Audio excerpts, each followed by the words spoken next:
ఒకసారి ఓ సాధువు శిష్యులతో ఓ గ్రామంలో బస చేసి అక్కడి ప్రజల సమస్యలను తెలుసుకుంటూ పరిష్కార మార్గాలను సూచిస్తున్నాడు.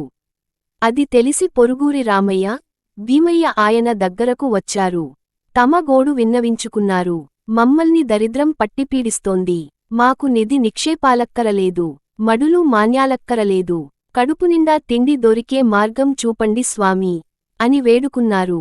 అప్పుడు సాధువు సంచిలోంచి ఒక పొట్లం తీసి దాంట్లోంచి 2 విత్తనాలు ఇద్దరికీ ఇచ్చాడు. వీటిని తీసుకెళ్లి నాటండి.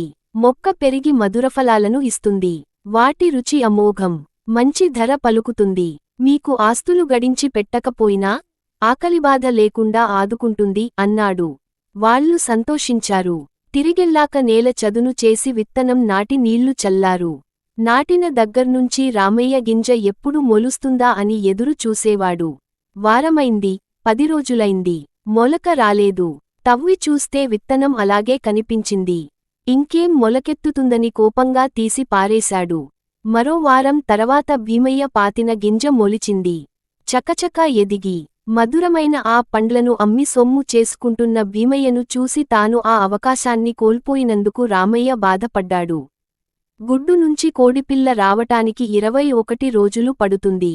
గర్భంలోని శిశువు భూమ్మీద పడటానికి 9 నెలలు పడుతుంది. అలానే ఏ పనులు నెరవేరాలన్నా కొంత సమయం పడుతుందన్న ఇంగితజ్ఞానం లేకపోతే ఫలితం అనుభవించక తప్పదు. ఒక్కోసారి మనం పడిన కష్టానికి తగిన గుర్తింపు వెంటనే లభించదు.